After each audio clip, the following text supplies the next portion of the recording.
Well, we are literally on the doorstep of a new fishing season here in Alberta, and I can't think of anyone better to chat about what's in store for anglers here in Alberta than Brad Fenson. He is a long-time angler and, of course, an award-winning photographer, writer. He works with the Alberta Fish and Game Association in their land conservation program, and he also has Brad Fenson Outdoors, and aptly named. Brad, good day to you, sir, and thank you for taking some time and chatting with us today. Always good to see you. We're doing these on Zoom now. I can say that. It's good to see you and talk to you about fishing in Alberta. It's a passion of mine, and I know it is of yours as well.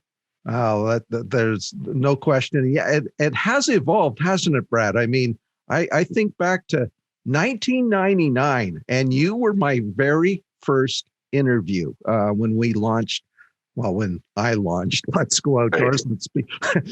There's no we and I guess. But I still think back to that. I think we were talking about the grizzly bear hunt or something like that back in 99. So we go back a few years, don't we? Yes, I remember it well. We've discussed a lot of things that impact the natural resources of Alberta and hunters and anglers, that's for sure. Well, and speaking of things that are coming down the pipe, we are chatting about the upcoming fishing season. I guess just at the 10,000 foot level, what do you see as some positive direction that the province is moving in terms of angling opportunities for Albertans? Well, we did see some opportunities to harvest fish this year, and that's very important to Alberta anglers. It's probably not the best analogy, but Albertans are meat hunters. Whether they shoot a moose or they go walleye fishing or perch fishing or pike fishing, it's part of their experience is taking something home to eat. So it was good to see some extra opportunities this year.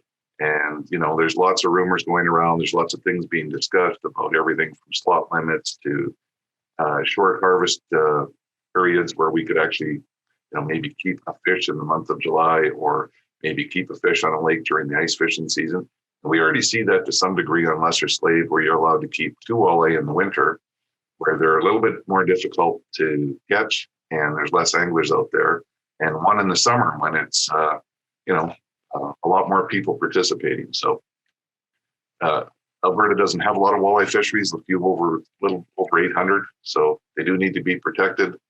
But trying to manage anglers want for frying up a fish every once in a while and making sure they're there in the future, it's challenging. In your opinion, Brad, absolutely, walleye are probably on the top of the shore lunch list, but there are other species as well. We've got perch, we've got pike, we've got burbot, we've got the stocked lake trout scenario. Is it a matter of sort of reintroducing those other species in terms of the palate for that people to get excited about trying other fish for a shore lunch? I don't think so. I think Albertans have already embraced that. I look back 25 years ago when the burbot wasn't even classified as a game fish. We used to go out on the lakes and we'd find piles of them sitting there because people would catch them and just discard them on the ice. And even back then when there was commercial fisheries, you could go up to places and find 6-foot piles of burbot that were left on the ice because there was no market, nobody ate them. We created value for that fish. And I remember doing seminars and cleaning fish and cooking them different ways, and people have more than embraced the world burbot, who is now a game fish. And you look at our parkland lakes, for instance, Michael, most of them shut down to harvest on February 1st to protect them for the spawn. But when anglers couldn't keep walleye and the pike slowly went down and couldn't keep them, they kept adapting. And if they could keep burbot, they certainly did. And now that species is being, heavily protected on some lakes that are fished hard. So I think that what I'm saying is Albertans are very adaptable for their palate. If they can keep fish, they're going to find a way to eat them. Yeah, well, there's no question about that. I know that many people do look forward to that opportunity to bring up a fish home, and you bring up such a great point because it really is a balancing act, as you pointed out. Well over 300,000 anglers buy a license here in Alberta. 800 fishable lakes, and yeah, I mean the fish. I imagine fish managers do have a challenge, and you've got proponents out there that advocate for more opportunities for fish to be uh, left in a frying pan. Right? The struggle goes both ways. We're lucky because I don't see any of our fisheries that have collapsed or need special help. So management has been there to protect the fish. We are keeping more. It's an interesting year to look at all this stuff though too. Angling participation, if there's 40% more licenses sold this year, but participation was way up. Like for someone like me that likes to get out and you get out on the water, there was way more people on the lakes this year than I saw in the past. And it's a sign of COVID. Couldn't be in the office building. The kids couldn't play soccer. The golf courses weren't open. Just a host of things where everyone's at home. They're stuck. They're going stir crazy. And it's like, hey, we're still allowed to go fishing. Let's go. And I think a lot of people hadn't been out for years. And when they got out and did it, or they introduced their kids to it, it was like, I want to do this again and again and again. Yeah, So it'll be interesting to see what the pickup is for the coming year, whether the numbers stay high or even continue to grow. yeah, I guess it's a question of capturing that moment and trying to relive it in the upcoming year for someone, as you said, who maybe hadn't picked up a fishing pole in a number of years and want to get back out there and again having that opportunity to put a fish in a frying pan, I think, is so important. Absolutely. And, there's been a couple other things that happened that really caught my attention. He started their fishing education program, the Hunter Education Instructors Association. And during COVID, they made it free of charge. Anyone can go sign up. Do you know how many people have taken that course? I was talking to them last week. I believe it was just over 1.2 million people. I was blown away by the number of people that want to learn more about fishing, learn how to do it correctly, learn how to identify fish. Like that speaks volumes to what's going on in Alberta. One of the things that came out of the minister's office just a couple of months ago, Brad, and I know you're well aware of it, and that is the suggestion of additional stocking of ponds and potentially looking at walleye and other species being put into pond water. It, if we go down the trend that we saw with the influx of new anglers, I think the stocking program becomes more and more important, doesn't it? Oh, absolutely. And we started to take the steps last year at this time. There was announcements where they're upgrading all our hatcheries in Alberta. So I think we're going to have that come around. We will see more fish being stocked and all the rest of it. As for walleye, there are opportunities to do that.